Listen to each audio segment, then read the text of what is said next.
I would also like to acknowledge the Bulbai Norak clan of Duranga people, the traditional owners of the land which I'm presenting from. I pay my respects to the elders past, present, emerging, and the Aboriginal elders of other communities who may be here listening to the presentation today. So in this presentation, I'll be discussing the cultural factors influencing domestic violence among Sri Lankan community and the complexity of working with refugee trauma survivors with the domestic violence through case presentation of Devi. Her name and some of her demographic information has been changed due to confidentiality, and I also have a consent to present her case today. So as with some other society, it is very important to note that patriarchal ideologies and gender inequalities are embedded also in Sri Lankan culture and society, which actually normalizes the violence against women within the country's social and cultural fabric. Regardless of religious background, Sri Lankan women are expected to uphold the cultural and family values and expected to suffer in silence, and any kind of domestic violence has to be concealed within the household. And if they fail to do so, and if they report it to anyone, the woman will be considered a great failure and have to go through humiliations, not only by the community, but also by their own family. Moreover, I have noticed most of the Sri Lankan asylum seeker in Australia specifically avoid reporting to domestic violence incident due to fear that their partner or the perpetrator will be imprisoned and end up in indefinite detention and even sometimes forced to deportation. I just wanted to give you an example of what I heard from one of the women blaming another woman in the community who actually reported her domestic violence to the police. They were saying that she did not do her duty as her wife. That's because of that the husband beat her. It's her fault that her husband is now in the prison. Poor man, he has to suffer now. Shame on her that she's not able to withhold the family honor. This is some of the conversation you can hear from the Sri Lankan community women itself. So you could see how much the culture and is embedded in our society. So about Devi. So Devi is a 46 years old Tamil asylum seeker woman. She arrived in Australia in November 2012, and Devi currently holds bridging visa with work rights, and her protection visa was rejected in 2019.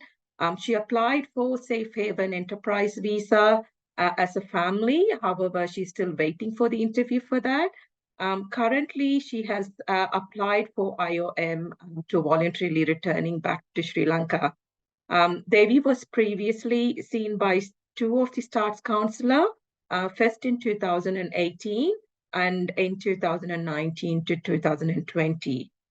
She had a total of 64 sessions with both the counsellors, and Devi was then re-referred in 2021 by the Australian Red Cross Tracing Service and was allocated to me for counselling, and so far she has 72 sessions in total. Devi has reported history of multiple losses, torture, traumas, and human rights violation based on her Tamil ethnicity since her childhood. Devi was from northern region of Sri Lanka called Vanni, where the last Sri Lankan civil war happened.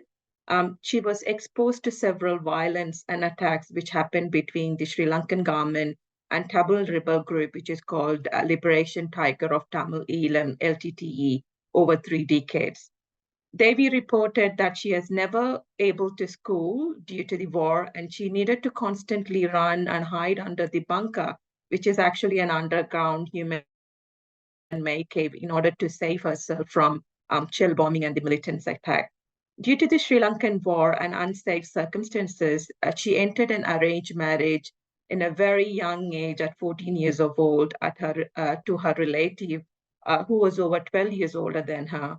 This was because mainly her parents feared for her safety, and this was the normal thing which happens in Sri Lanka. where the females get married in very young age, and the male, to avoid going into the rebel group, they also get married early. Devi had her first daughter when she was 15 years old. She actually reported an incident where her husband was abducted and tortured for several weeks, and her parents helped her to pay a ransom of money to the abducted, selling their property to get her husband out. Devi reported that this time when her husband was abducted, she experienced several sexual abuse and harassment by the military official, which she was never reported to anyone, including her husband, due to the shame involved in it. In 1994, Devi reported that she fled to India as they feared for their life, along with her husband and daughter, and remained in Indian refugee camp until 2012, where she had her two sons. Devi reported experiencing several discrimination by the Indian officials and reported experiencing sexual harassment, lack of food, water, and unsafe condition in the Indian refugee camp, where she had to always live in God to protect herself and her children. It was due to this unsafe condition in Indian refugee camp, Devi reported that she took an opportunity to travel to Australia by boat, along with her husband, daughter, two sons, and her father-in-law in 2012, which she described to be a very traumatic journey as well. Upon arrival in Christmas Island, they were taken to offshore immigration detention center in Manus Island, where they remained for 18 months and moved to Sydney approximately in 2014. Devi reported experiencing significant trauma during her time in Manus Island detention, in addition to the trauma that she survived in Sri Lanka and Indian refugee camp. She reported witnessing several deaths of fellow detainees by suicide, experienced violent rampage, exposed to extreme hot weather conditions with minimum medical care in Manus Island Detention Center. It was due to these unsafe conditions, Devi's daughter left Manus Island and returned to Sri Lanka to get married in an hope that she would be safe. Devi stated that after her daughter arrived in Sri Lanka, she was repeatedly attacked by Sinhalese thugs due to the racial discrimination, and she's been targeted by the Sri Lankan officials due to her involvement with the LTTE.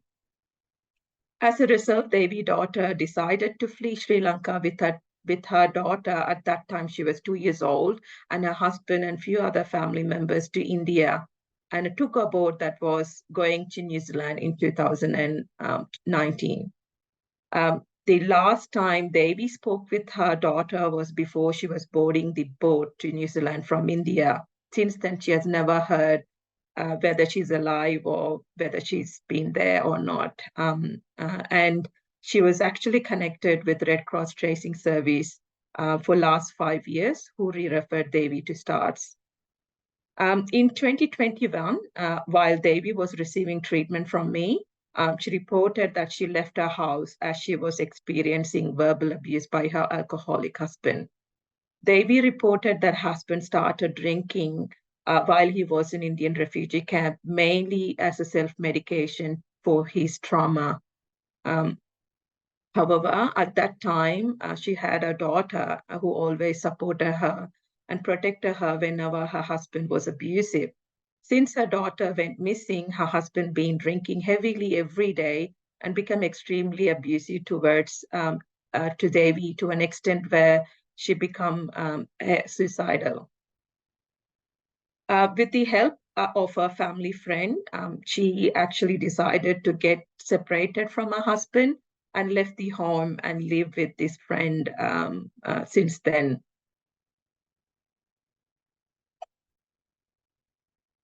So I have used here Devi's genogram to explain about her family structure. So you could see here her first daughter, who was 28 years old, and her granddaughter was 2 years old at the time when they got missing in 2019. She has two sons, the 27-year-old who's married, and the youngest one, 24 years old, who is in Australia. So she also had her father-in-law, who she was very connected with. However, he passed away in December 2022 due to a physical illness, and which was very traumatic for Devi, because she was quite close with her father-in-law. Even though the husband was abusive, as it was the father-in-law who always supported her. So Devi's mother is still living in Sri Lanka. And after the DV experience, Devi reported that she does not want to be in Australia anymore, as she does not feel safe and supported even by her two sons. She repeatedly stated only daughters will understand the mother's problem.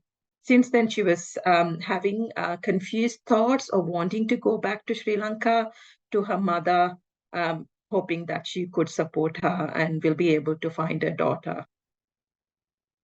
I was able to assist Devi with voluntary return to Sri Lanka with IOM in November 2022. However, due to the COVID situation and Sri Lankan economic crisis situation since early 2023, IOM have informed that it is not safe for her to return to Sri Lanka. And since then, she has been reconsidering her decision to return to Sri Lanka.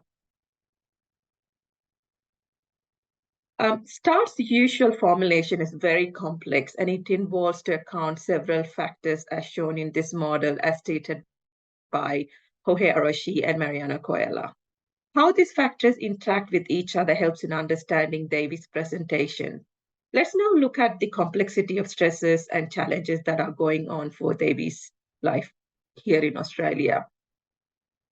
Like all of us, Devi also experiences a similar life cycle stresses such as age-related stress. She has possibly early menopause and significant financial stress, which is caused after leaving her husband. And she was unable to work due to her multiple physical mental health condition as well. The next stress that Devi faces is around seeking protection here in Australia, and survival guilt around her missing daughter family and her DV experiences making her own home unsafe to live. In addition to these stresses, Devi also has to cope up with significant multiple torture and traumatic experience in her life due to her socio-political background.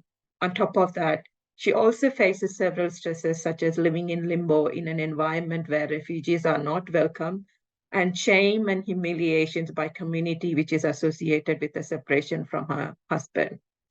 It is also important to remember that she also faces international event stresses such as COVID outbreak and ongoing economic crisis in Sri Lanka, which she is constantly worried about her mother who's in Sri Lanka. Even though Devi faces several stresses and challenges, her main protective factors is her mother and her strong determination to find a missing daughter family, and strong religious faith. In the beginning of the treatment, Devi presented with several symptoms which was associated with her previous and current traumatic experience. As with most of our clients, initially Devi also reported only about psychosomatic and physiological symptoms such as severe migraine headaches, neck pain, menstrual problems, heart palpitation, general tiredness, which was associated with the symptoms of PTSD, anxiety, and depression. And you could see how much it's connected with that. Some of the major symptoms that I was concerned about was chronic passive thoughts of suicide, which she reported was associated with a survival, guilt, shame, grief, and loss. And almost in all these sessions, Devi reported having negative thoughts of a missing daughter, where she states, "It is because of my family involvement with the LTT that my daughter was targeted while she was in Sri Lanka and made. And I just failed as my mother to protect my daughter, who is the only person who loves me and cares for me." Whenever Devi was talking about her past trauma, she dissociates quite a lot, and which I found that she was avoiding talk about her past traumatic memory. Most of the information that I gathered was not just from my treatment sessions, it was also from the previous session of the counselors. She also reported that she was unable to sleep and having recurrent nightmares. Coming to therapeutic goals, the main goal which was identified by Devi was around her financial stress as she was unable to work due to her significant physical and mental health issues. She was requesting support from the counselor to refer to the agency which can provide financial support with rental and living expenses. And her second goal was identified by Devi was around her decision to return to Sri Lanka to find her missing daughter and requested assistance to advocate with IOM and Red Cross regarding this. It was only her last goal that she wanted to focus on reducing her symptoms associated with physiological aspect. As a counselor, my goal is mainly focused on her goals, and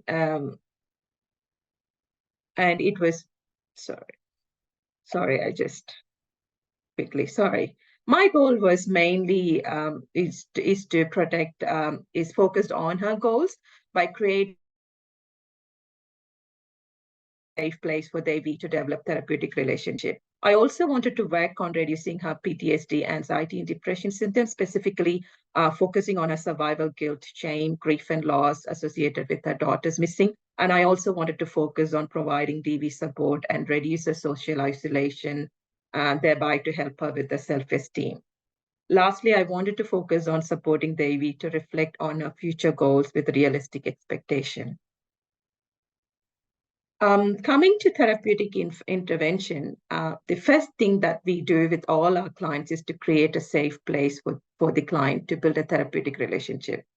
With Devi, in the beginning of the session, she had lost issues. However, she became more comfortable later when she realized that I can speak and understand Tamil and no interpreter has to be used in the session. Even though she was happy with them initially, it wasn't easy for Devi to talk about her DV experience and due to the fear that she will be judged, as I come from the same background as her. It took several months for Devi to disclose to me about her DV experience, and that too she reported only the verbal abuse after realizing that I was able to support her with the separation from her husband. Devi interventions are mainly adapted to manage her PTSD and depression symptoms, and she was provided initially with supportive counseling focusing on acknowledging and validating her resilience and strength. I have also utilized several CBT-based interventions, such as psychoeducation regarding her psychosomatic symptoms and how these symptoms are associated and connected with her trauma experiences. She was also provided with sleep hygiene techniques and utilized imagery rehearsal therapy to manage her recurrent nightmares. During these sessions, I worked with Devi to narrate her recurrent nightmares and assisted her to create a detailed and non-frightening endings for her nightmares and asked her to write it down and rehearse with the new endings of her nightmares before she goes to sleep every day continuously.